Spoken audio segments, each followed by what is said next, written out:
بسم اللہ الرحمن الرحیم الحمد للہ رب العالمین والعاقبۃ للمتقین والصلاة والسلام علی سید الانبیاء والمرسلین وعلی آلہ واصحابہ اجمعین اما بعد فاعوذ باللہ من الشیطان الرجیم بسم اللہ الرحمن الرحیم قل یا عبادی الذین اسرفوا علی انفسہم لا تقنطوا من رحمت اللہ ان اللہ یغفر الذنوب جميعا انہ هو الغفور الرحیم وقال النبی صلی اللہ علیہ وسلم کل بنی آدم خطاؤون وخیر الخطائین التوابون وقال النبی صلی اللہ علیہ وسلم التائب من الذنب کمن لا ذنب له او کما قال علیہ الصلاۃ والسلام۔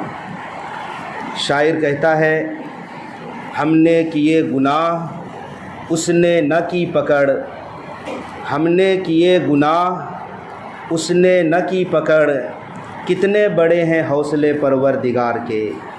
حضرات معزز و مکرم سامعین کرام، ہر انسان گنہگار ہے۔ پیارے آقا صلی اللہ علیہ وسلم نے فرمایا آدم کا ہر بیٹا گنہگار ہے، غلطی کرتا ہے۔ کوئی انسان یہ دعویٰ نہیں کر سکتا سوائے انبیاء کے، سوائے آمنہ کے لال کے، کوئی یہ دعویٰ نہیں کر سکتا کہ وہ گناہ سے پاک ہے۔ جس نے بھی جنم لینا ہے، جس نے بھی جنم لیا ہے، آدم کا کوئی بھی بیٹا ہے، کوئی بھی انسان ہے، وہ گنہگار ہے، خطا سے پاک نہیں ہے۔ لیکن سب سے بہترین گناہ کرنے والا، گنہگار بھی بہترین ہو سکتا ہے، غلطی کرنے والا بھی بہترین ہو سکتا ہے۔ پیارے آقا فرما رہے ہیں سب سے بہترین غلطی کرنے والا وہ ہے جو رب کے سامنے ہاتھ پھیلا کر توبہ کرتا ہے، معافی مانگتا ہے، یہ سب سے بہترین غلطی کر جانے والا ہے۔ تو ہمیں اور آپ کو بھی یہ کوشش کرنی چاہیے کہ ہم گنہگار بنیں، لیکن سب سے بہترین گنہگار بنیں، یعنی گناہ کر کے نادم اور شرمندہ ہو کر رب تبارک و تعالی سے گناہوں کی معافی مانگ لیں، یہ سب سے بہترین خطا کرنے والا ہے۔ حضرات قیامت کے دن انسانوں کے سامنے گناہوں اور نیکیوں کے دفتر کھلیں گے۔ یہ دفتر، یہ رجسٹر کہاں تیار ہو رہا ہے؟ ہر انسان کے کندھے پر دو فرشتے ہیں جنہیں کرامن کاتبین کہا جاتا ہے۔ جو سیدھے کندھے پر فرشتہ ہے انسان کی اچھائیاں لکھتا ہے، جو بائیں کندھے پر فرشتہ ہے انسان کی برائیاں لکھتا ہے۔ لیکن دونوں میں سے ایک سردار ہے، ایک امیر ہے، ایک مامور ہے۔ جو سیدھے کندھے پر فرشتہ ہے یہ بائیں والے کا امیر ہے۔ یعنی جب انسان کوئی نیکی کرنے کا ارادہ کرتا ہے، ابھی کیا نہیں، اچھا کام کرنے کا ارادہ صرف کیا ہے، کہ دائیں طرف والا فرشتہ فوراً نیکی لکھ لیتا ہے۔ لیکن جب انسان کوئی گناہ کرتا ہے تو بائیں طرف والا فرشتہ فوراً نہیں لکھتا، حدیث میں ہے کہ 6 گھڑی تک رک جاتا ہے، دائیں والے سے پوچھتا ہے کہ اس نے گناہ کیا ہے، لکھوں یا نہ لکھوں؟ دائیں طرف والا فرشتہ چونکہ امیر ہے یہ کہتا ہے ابھی رک جاؤ، کیا بعید ہے کہ 6 گھڑیوں کے اندر اندر یہ اللہ سے توبہ کر لے، اپنے گناہوں کی معافی مانگ لے۔ لیکن جب 6 گھڑیوں کے اندر کوئی اس گناہ کی معافی نہیں مانگتا تو پھر بائیں طرف والا فرشتہ ایک گناہ کے بدلے میں ایک ہی گناہ لکھتا ہے۔ میرے بھائیوں، دوستو، بزرگوں، توبہ کرنے سے نہ صرف یہ کہ گناہ معاف ہو جاتا ہے، بلکہ اس سے ایک قدم آگے ان گناہوں کے بدلے ہر گناہ کے عوض اللہ ایک ایک نیکی لکھ دیتا ہے۔ توبہ کرنے والے کی یہ فضیلت ہے۔ تو ہمارا اعمال نامہ تیار ہو رہا ہے، ہم چاہیں یا نہ چاہیں رب کے فرشتے مامور ہیں لکھنے پر۔ کل حشر کے میدان میں ہمارا نام اعمال، ہماری ریکارڈنگ اللہ تبارک و تعالیٰ کھول دیں گے۔ 1:01 پر کون سا گناہ کیا ہے ہم اپنی آنکھوں سے دیکھ رہے ہوں گے، دوسرے منٹ پر کون سا گناہ کیا، کون سی نیکی کی۔ فَمَن يَعْمَلْ مِثْقَالَ ذَرَّةٍ خَيْرًا يَرَهُ، ذرہ برابر رائے کے دانے کے برابر بھی اگر ہم نے نیکی کی ہوگی تو ہم وہاں دیکھ رہے ہوں گے، اگر ہم نے ذرہ برابر گناہ کا کام کیا تو اسے بھی ہم وہاں دیکھ رہے ہوں گے۔ تو ہماری فائلیں کھلیں گی، ریکارڈنگ اللہ تعالیٰ کھول دیں گے۔ انسان حیران ہو جائے گا، کہے گا ما لہذا الکتاب، ما لہذا الکتاب، سر پکڑ کر بیٹھ جائے گا، ربا یہ کیسی کتاب ہے، کیسی فائلیں ہیں، کیسی ریکارڈنگ تو نے کی ہے، ایک ایک سیکنڈ کا اس میں حساب لکھا ہوا ہے۔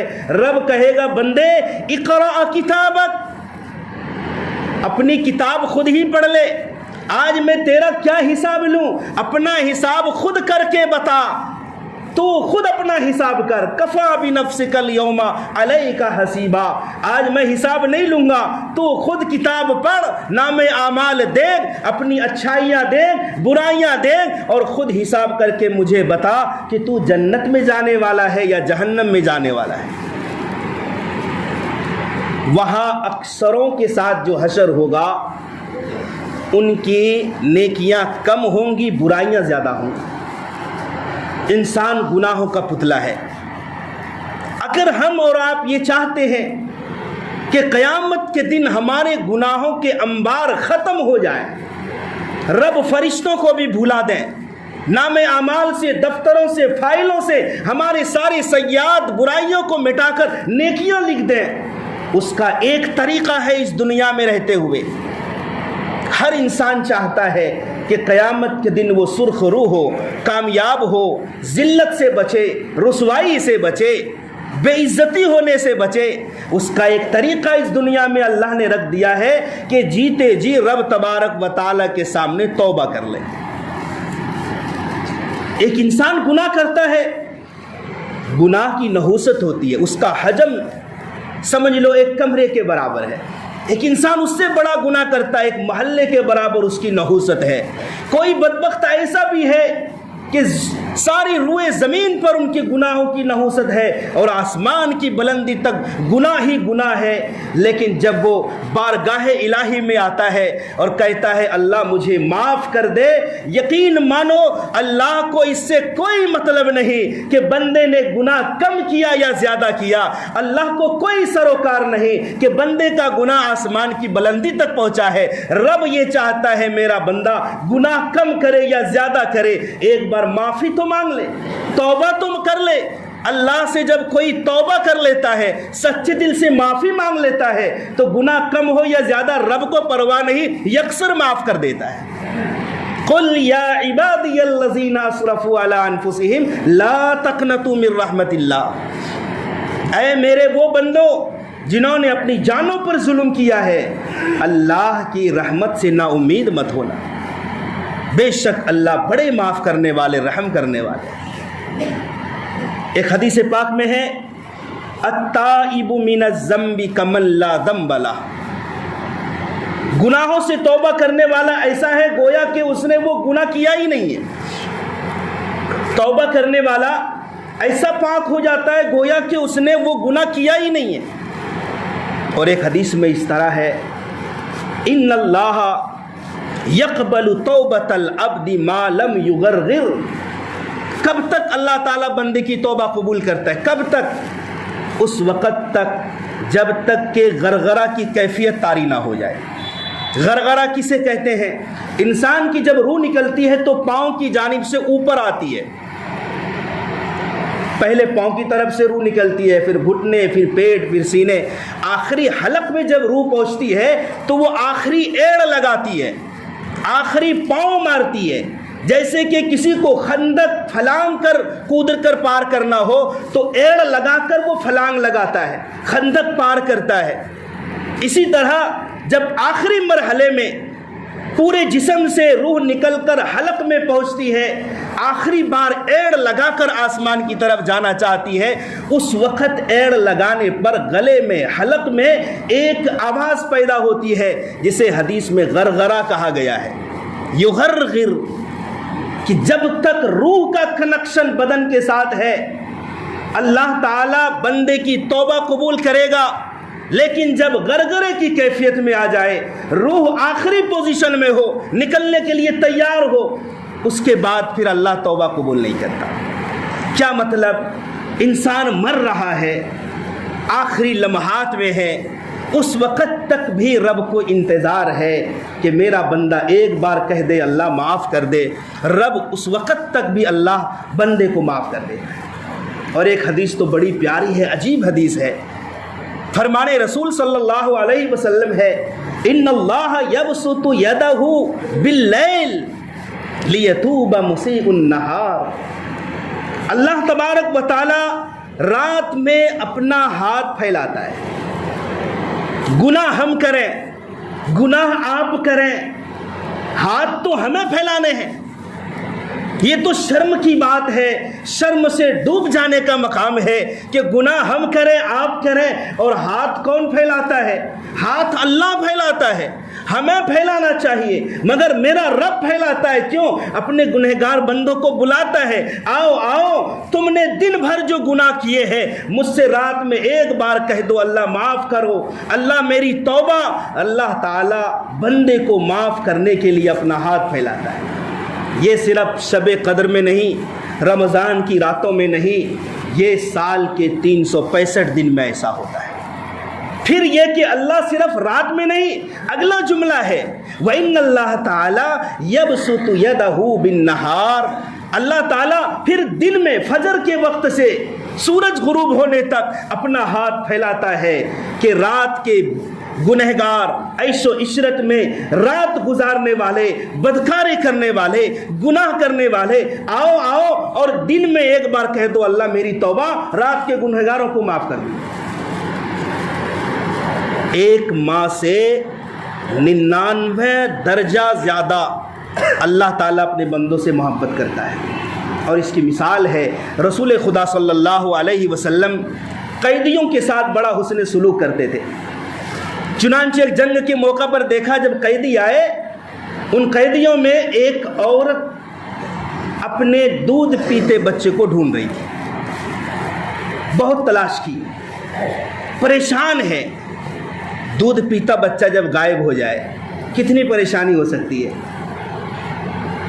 تو قیدیوں میں وہ عورت بھی تھی جو دودھ پیتے بچے کو ڈھونڈ رہی تھی، پریشان تھی، بے چین تھی، اور صحابہ اور اللہ کے نبی یہ منظر دیکھ رہے تھے کہ پریشانی کے بعد اچانک وہ بچہ ملا تو لوگوں نے کیا دیکھا، جھپٹ کر اپنے بچے کے پاس آئی اور اپنے بچے کو چھاتی سے لگا کر دودھ پلانے لگی۔ اب پیارے آقا صحابہ کو سمجھا رہے ہیں، بتاؤ تمہارا کیا خیال ہے؟ یہ ماں جس کی بے چینی ابھی تم نے دیکھی، جب اس کا دودھ پیتا بچہ مل گیا، کیا یہ ماں اپنے بچے کو آگ میں ڈال سکتی ہے؟ صحابہ نے عرض کیا یا رسول اللہ کیا بات کر رہے ہیں، یہ ماں اپنے دودھ پیتے بچے کو کیسے آگ میں ڈال سکتی ہے؟ اتنی محبت ہے ماں بیٹی میں۔ پیارے آقا صلی اللہ علیہ وسلم نے فرمایا جس طرح اس ماں کو اپنے بچے سے اتنی محبت ہے، اس ماں سے کئی گنا زیادہ رب کو اپنے بندے سے محبت ہے۔ اللہ کو کوئی فائدہ نہیں ہمیں اور آپ کو جہنم میں ڈال کے، کیا ملے گا اللہ کو؟ یہ تو بندوں کا امتحان ہے، کون رب کو مانتا ہے، کون رحمان کو مانتا ہے، کون شیطان کو مانتا ہے۔ پھر میرے بھائیو، دوستو، بزرگوں، حدیث پاک میں اللہ کی 100 رحمتیں ہیں، 100 رحمتیں، جن میں سے ایک رحمت کو اللہ نے زمین پر اتاری ہے۔ اسی ایک رحمت کا نتیجہ ہے کہ اولاد ماں باپ سے محبت کرتی ہے اور ماں باپ اولاد سے محبت کرتے ہیں، اور اسی ایک رحمت کا نتیجہ ہے کہ سانپ اور زہریلے جانور بھی اور درندے بھی اپنے اپنے بچوں سے محبت کرتے ہیں۔ اسی ایک رحمت کا نتیجہ ہے باقی 99 رحمتیں اللہ نے اپنے پاس رکھے ہیں، اور جب قیامت کا دن ہوگا دنیاوی رحمت کے ساتھ 99 رحمتوں کو ملا کر اپنے بندوں پر رحم فرمائیں گے۔ میرے بھائیوں، توبہ کرنے والے ہم بنیں۔ اتنی خوشی ہوتی ہے رب کو اپنے بندے کی توبہ سے۔ حدیث میں پیارے رسول صلی اللہ علیہ وسلم مثال دے دے کر سمجھاتے ہیں کہ ایک شخص صحرا میں سفر کر رہا ہے، سواری ساتھ ہے اور اس سواری پر زیادہ راہ ہے، کھانے پینے کا سامان ہے۔ صحرا اتنا بڑا چٹیل میدان ہے کہ آخر تک نظر نہیں آتی آبادی، دور دور تک، کہ اچانک تھک جاتا ہے اور ایک درخت کے نیچے آرام کرنے لگ جاتا ہے۔ جب نیند کھلتی ہے تو کیا دیکھتا ہے کہ سواری غائب ہے۔ دور دور تک ڈھونڈا، دائیں بائیں ادھر ادھر، کہیں وہ سواری نہ ملی، حالانکہ اسی سواری کے اوپر اس کے زیادہ راہ ہے، کھانے پینے کا سامان ہے۔ اب موت کا منظر سامنے ہے، چٹیل میدان میں ایک قطرہ پینے کا نہیں، کھانے کے لیے خوراک نہیں، موت کھڑی ہے سر پہ۔ اب اس شخص نے سوچا کہ جب مرنا ہی ہے تو وہیں جا کے مرتے ہیں جہاں سواری گم ہوئی تھی، اسی درخت کے نیچے جا کر مرنے کے انتظار میں آرام کرنے کے لیے لیٹ جاتا ہے۔ نیند آ جاتی ہے، پھر جب نیند کھلتی ہے تو کیا دیکھتا ہے کہ وہ سواری موجود ہے جس پر اس کی زیادہ راہ ہے، سامان ہے، پانی ہے، خوراک ہے۔ اتنی خوشی ہوتی ہے اس بندے کو کہ خوشی میں پاگل ہو جاتا ہے اور کہتا ہے اللہم انت عبدی، اے اللہ تو میرا بندہ، میں تیرا رب ہوں۔ کہنا چاہیے اے اللہ تو میرا رب، میں تیرا بندہ ہوں، لیکن خوشی میں اتنا پاگل ہو گیا کہ زبان سے کیا نکل رہا ہے اس کی بھی پرواہ نہیں، اس کا بھی پتہ نہیں، کہہ رہا اے اللہ تو میرا بندہ، میں تیرا رب ہوں۔ تو اللہ کے نبی صلی اللہ علیہ وسلم نے مثال دے کے سمجھایا، حالانکہ یہ کلمہ کفریہ کلمہ ہے، بدتمیزی والا کلمہ ہے، بدتہذیبی والا جملہ تھا، مگر خوشی میں پاگل ہونے والا انسان کچھ ایسا ہی کر دیتا ہے۔ اللہ کے نبی فرماتے ہیں ایک بندہ گناہوں کا سمندر لے کر آئے اور اپنے اللہ سے کہے اے اللہ میری توبہ مجھے معاف کر دے، اللہ تعالیٰ کو اس بندے سے اتنی خوشی ہوتی ہے جتنی خوشی اس شخص کو سواری کے مل جانے پر ہوتی۔ میرے بھائیوں، بخاری شریف اور مسلم شریف دونوں کتابوں میں یہ بڑا پیارا سا عجیب واقعہ ہے۔ ایک شخص نے 99 آدمی کو قتل کر دیا تھا۔ کتنا بڑا گناہ ہو سکتا ہے ہم سوچ بھی نہیں سکتے۔ یہ حقوق العباد ہے، حق تلفی ہے بندوں کی۔ ایک شخص کسی کا سامان چورا لے، ایک شخص کسی کو گالی دے دے، کسی کو تھپڑ مار دے، یہ بھی حق تلفی ہے، لیکن سب سے بڑی حق تلفی ہے کسی کا خون کر دینا۔ شرک کے بعد سب سے بڑا گناہ کسی کو ناحق قتل کر دینا ہے۔ اس سے بڑی حق تلفی بندوں کی ہو ہی نہیں سکتی۔ وہ شخص بنی اسرائیل کا آدمی تھا، بہت بڑا ظالم، جابر اور قاتل انسان تھا، خونی آدمی تھا۔ 99 آدمی کو ایک کم 100 قتل کر دیا، معصوموں کو، عورتوں کو، جوانوں کو، سب کو، 99 آدمی کو۔ پھر دل میں یہ بات آئی کہ اللہ تعالیٰ کو مجھے بھی منہ دکھانا ہے، کوئی توبہ کی شکل ہو سکتی ہے۔ ایک شخص کے پاس گئے، اس سے پوچھا کہ بھائی ہم نے 99 آدمی کو قتل کیا ہے اور میں توبہ کرنا چاہتا ہوں، کیا اللہ مجھے معاف کرے گا؟ اس نے کہا چھی چھی، 99 آدمی کو قتل کیا، اتنی بڑی حق تلفی، خونی آدمی، پرے ہٹ جا، تمہاری توبہ قبول نہیں ہوگی۔ اس نے کہا اچھا جب میری توبہ قبول نہیں ہوگی تو کیوں زندہ بچے گا؟ اب تیرا بھی نمبر ہے۔ اس کی بھی گردن اڑا دی، مکمل 100 پورا کر دیا۔ لیکن دل میں ایک ہدایت والی چنگاری بار بار ابھر رہی تھی، اٹھ رہی تھی۔ وہ کہہ رہا تھا شاید میری نجات کا کوئی نہ کوئی راستہ ہوگا، میری توبہ کی کوئی نہ کوئی شکل ہوگی۔ 100 پورا کرنے کے بعد افسوس، شرمندہ ہوا کہ میں نے 99 قتل کیے تھے، اب تو 100 پورا ہو گیا، اب کیا کروں؟ کسی نے کہا ایک بڑے عالم ہے، ان کے پاس جاؤ۔ پھر وہاں گئے، اس سے ملا، کہا ہم نے 100 آدمیوں کو قتل کیا ہے، کیا اللہ میری توبہ قبول کریں گے؟ کہا بے شک اللہ تو توبہ قبول کرنے والا ہے، تمہارے گناہ اور رب تبارک و تعالیٰ کی رحمت کے درمیان کوئی بھی حائل نہیں ہو سکتا۔ ارے تمہارے گناہ کیا ہے؟ اگر کوئی آسمان کی بلندی تک بھی گناہ کر کے آئے، رب سے توبہ کرے، اللہ اس کے گناہوں کو بھی معاف کر دے گا۔ تم نے تو صرف 100 قتل کیے ہیں نا، بس ایسا کرو، تم جہاں سے آئے ہو وہ بستی، وہ معاشرہ چھوڑ دو، وہ ماحول چھوڑ دو، وہ سماج چھوڑو اور فلاں بستی کی طرف جاؤ، وہاں اللہ کے بندے رہتے ہیں، توبہ کر کے ان کی صحبت میں رہو، اللہ تمہاری توبہ قبول کرے گا۔ یہ شخص وہاں سے خوشی خوشی چلا کہ اب تو نجات کا راستہ نظر آ رہا ہے۔ ابھی بیچ راستے ہی میں تھا، پیغام اجل آ جاتا ہے، موت کا فرشتہ ملک الموت آ جاتے ہیں، روح قبض ہو جاتی ہے۔ چنانچہ دونوں طرح کے فرشتے آئے، یہ حدیث کی معتبر کتابوں میں ہے، بخاری اور مسلم جیسے شیخین نے اس کو نقل کیا ہے۔ عذاب والے فرشتے بھی آئے اور ثواب والے فرشتے بھی آئے، دونوں آپس میں جھگڑنے لگے۔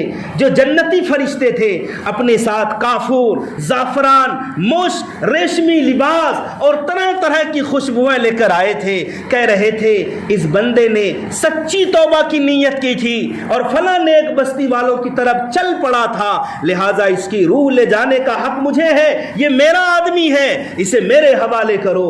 لیکن جو دوزخی فرشتے تھے وہ اپنے ساتھ ٹاٹ، بدبودار چیزیں، بدبودار کفن بھی لے کر آئے تھے، مارنے والے کوڑے بھی لے کر آئے تھے، کہہ رہے تھے یہ ہمارا آدمی ہے، 100 آدمیوں کو قتل کیا، ابھی تو اس نے سچی توبہ زبان سے کی بھی نہیں تھی، توبہ کا ارادہ کیا تھا، فلاں بستی کی طرف پہنچا بھی نہیں تھا، لہٰذا اس کو سزا ملنی چاہیے، یہ ہمارا آدمی ہے، ہمارے حوالے کرو۔ اللہ تعالیٰ نے ایک فرشتے کو بھیج دیا آدمی کی صورت میں، ان دونوں نے اس کو فیصل بنایا کہ آپ ہمارے درمیان فیصلہ کر دیں۔ اللہ تعالیٰ کے حکم سے اس فرشتے نے یہ فیصلہ کیا، جہاں سے آ رہا ہے وہاں سے لے کے یہاں تک کی زمین کی پیمائش کرو، اور جہاں جا رہا ہے یہاں سے لے کے وہاں تک کی زمین کو ناپو، جہاں کی طرف کی زمین کم ہوگی فاصلے میں اس کو وہاں والوں میں شمار کر دیا جائے گا۔ رب تبارک و تعالیٰ نے زمین کو حکم دیا نیک بستی کی طرف کی زمین سکڑ جائے آپس میں، پھر جب دونوں کی پیمائش ہوئی تو جہاں جا رہا تھا یہ بندہ وہاں کی زمین کا فاصلہ تھوڑا کم ہو گیا، حکم ہوا کہ اس کی روح لے جانے کا حق جنتی فرشتوں کو۔ دیکھا آپ نے میرے بھائیوں، ایک شخص نے 100 آدمی کو قتل کیا اور نیک دل سے توبہ کی، صرف توبہ کا ارادہ کیا، اللہ تعالیٰ نے منٹوں میں کیسی کایا پلٹ کر دی اور کیسے ان کے گناہوں کو معاف کر دیا۔ اسی طرح ترمذی شریف کے اندر صحیح روایت میں یہ بات ہے کہ بنی اسرائیل میں کفل نام کا ایک شخص تھا، کفل نام کا بہت بڑا عیاش، شرابی، کبابی، زناکار، ہر گناہ کرتا تھا۔ چونکہ دولت جب کسی کے پاس آتی ہے شاید ہی کوئی بچ پاتا ہے، عام طور پر دولت کے اندر غرور، نشہ اور معصیت آ جاتی ہے دولت کے ساتھ ساتھ۔ تو کفل نامی شخص بہت بڑا عیاش تھا، روزانہ نئی نئی لڑکیوں کو لاتا تھا، اس کے ساتھ بدکاری کرتا تھا اور لوگوں میں مشہور ہو گیا تھا کہ کفل سب سے بڑا گنہگار ہے، شرابی ہے، کبابی ہے، زناکار ہے۔ چنانچہ ایک عورت آئی اور اس نے کہا، کفل نے کہا میں تمہیں 60 دینار دیتا ہوں۔ 60 دینار سونے کے سکے، بڑی رقم ہوتی ہے، خوبصورت عورت تھی۔ 60 دینار دیتا ہوں اس شرط پر کہ تم مجھے اپنے ساتھ منہ کالا کرنے دو۔ عورت راضی ہو گئی۔ پھر جب کفل، حدیث کی کتاب میں ہے، کفل اس کے ساتھ بدکاری کرنے کا ارادہ کرنے لگا، تیار ہو گیا، تو عورت کانپنے لگی، رونے لگی۔ کفل نے کہا میں نے تو کوئی زور زبردستی نہیں کی، رضا کے ساتھ راضی خوشی سے یہ معاملہ طے ہوا ہے، میں نے تو تمہیں 60 دینار دیے ہیں۔ عورت کہنے لگی کفل ایسا ہے، میں نے یہ گناہ زندگی میں کبھی نہیں کی، یہ تو میری مجبوری ہے، میری غربت ہے، افلاس ہے، تنگ دستی کی وجہ سے میں مجبور ہوں، یہ میں گناہ آج تک نہیں کی اور میں آئندہ کرنے کا ارادہ بھی نہیں رکھتی۔ رونے لگی، کانپنے لگی۔ کفل کو اللہ نے اسی وقت ہدایت دے دی، کہا جا بہن، وہ جو میں نے 60 دینار دیے وہ تم اپنی ضرورت پوری کر لو۔ اور اس عورت کو اللہ کے واسطے چھوڑ دیا عین موقع پر، اور دل میں ارادہ کیا آج سے کفل کوئی گناہ نہیں کرے گا۔ رات گزری، صبح ہوئی، رات میں ہی کفل کا انتقال ہو جاتا ہے۔ لوگ آئے، فرشتوں کے ذریعے سے اللہ تعالیٰ نے کفل کے گیٹ کی چوکھٹ پر لکھوا دیا تھا، اللہ تعالیٰ نے کفل کی مغفرت کر دی ہے، اللہ نے کفل کو معاف کر دیا ہے۔ میرے بھائیوں، یقیناً توبہ کے اندر جان ہے، توبہ کے اندر وہ کشش ہے۔ ایک بار بندہ اپنے رب سے معافی مانگے، دنیا والوں سے معافی مانگو گے دھتکار دیے جاؤ گے، دنیا والوں سے معافی مانگو گے، ایک بار، دو بار، تیسری بار شرم آئے گی، تم خود نہیں جانا چاہو گے۔ لیکن میرا اللہ تنگ دل نہیں ہے، میرا اللہ کشادہ دل والا ہے۔ اللہ تعالیٰ تو چاہتا ہے کہ بندہ جب بھی آئے اللہ توبہ قبول کرنے کے لیے ہمیشہ تیار ہے۔ بے شک بندے کی توبہ اللہ اس وقت تک قبول کرے گا جب تک کہ سورج مغرب سے نہ نکل جائے۔ اللہ تعالی ہمیں سچی پکی توبہ کرنے کی توفیق عطا فرمائے۔ سنت سے فارغ ہو جائے۔